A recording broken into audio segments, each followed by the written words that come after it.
My name is Ella, and this is my creative writing channel, Critical Storytelling. And today I wanted to return to the Vetting Sources series and use it as an opportunity to tell you about myself. Because if you are just beginning to have a creative process for yourself and you watch these videos, then I'm an influence, I'm a source, so to speak. So who am I? I have public education and some private college, and I've taken 2 creative writing courses in that time, and with some graduate level writing seminars. But over the years, most of them were Southern. All my teachers. And so there's a tradition there of Southern style writing, which is special to me. I mean, all writing is, but in terms of, a particular genre, that's my background. That's who I am. And so my personal style, I feel like, is very critical. Like, I'm extremely critical of the process as a whole, but I feel like I hope that it doesn't come across that way in the videos when I'm looking at an individual word that a writer has chosen, and I am being critical of it.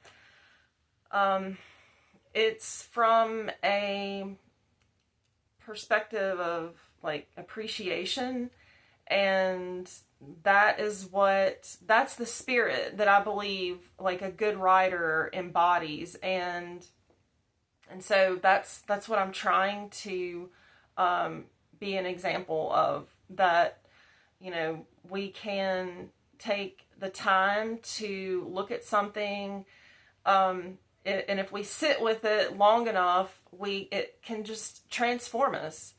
And it is something outside of us. It's a poem, but once we read it, it becomes part of us. And when we sit long enough with it and think about, well, what does this mean? Well, what do you think it means?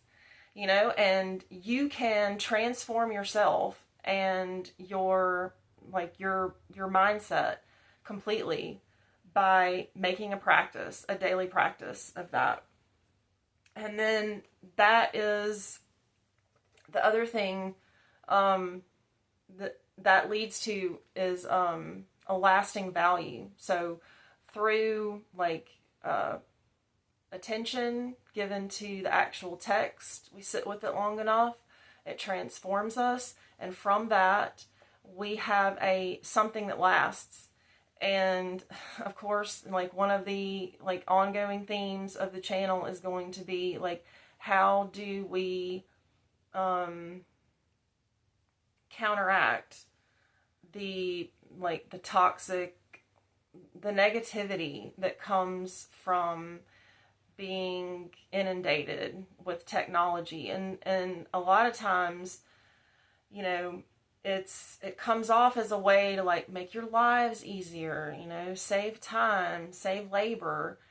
But on the other side, it becomes, but now you have to do more.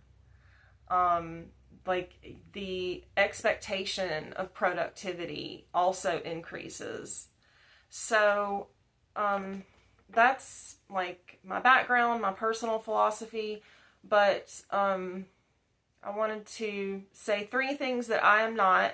I am not a gatekeeper, I am not a pretender, and I am not a quitter. So I believe that education is for everyone, and that I can learn something from anyone. And I'm not a pretender. I think that if I don't know something, I'm not ashamed about that at all, because my favorite thing on this earth is to learn. So I'll let you know if I don't know something. And then I'm not a quitter. So even though I don't know what it says, when you Google search creative writing,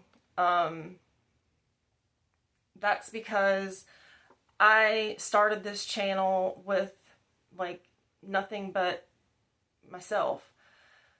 You know, I have a couple of textbooks left over from other classes, and I check those just to make sure that like definitions for like romantic period or modernism, you know, I might do like a look at Wikipedia to see how they word something.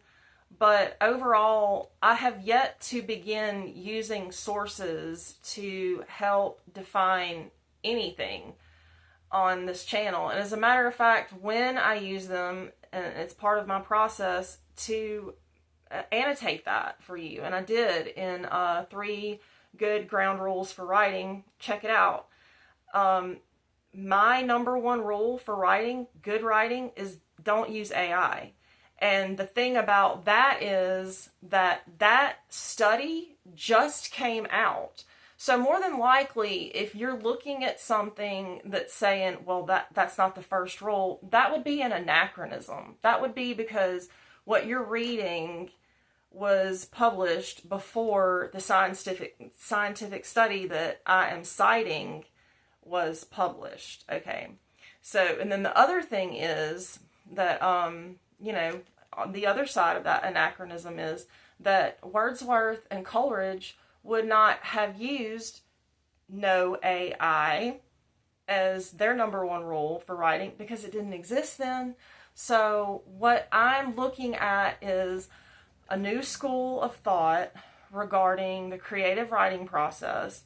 And I did this purposefully because I feel like just standard tradition, remember I'm about tradition and conserving, like preserving culture, but I feel like we need to be open-minded as well. And I think that certain other approaches to this work for someone who does well traditionally in academia, but that's kind of, it's limiting.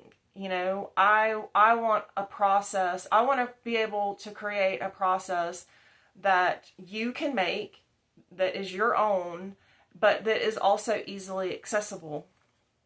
So, yeah, I haven't done a Google search on rules of creative writing because that's who I am. But when I do, I'm sure I will let you know that this is where I got it. I will cite it and tell you what I think is wrong about it. Maybe, maybe not.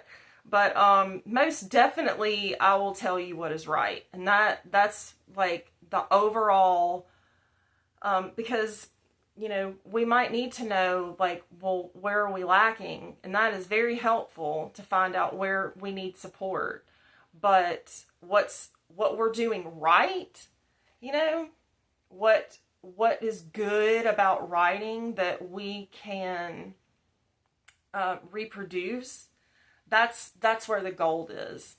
And I think that you're capable of doing that. And it just, has it been done before? I mean, I know my teachers showed me things that I feel like are just, you know, they've helped me. Like, it may have been something I learned in a classroom, but the way that experience of saying, oh, wow, I was just transformed to a whole nother place, is an experience that I still can take with me. And it helps a lot, especially if we're talking about coping with any kind of suffering or loss, grief, which all parts of the human condition. So you deserve to have the opportunity to create a process for yourself.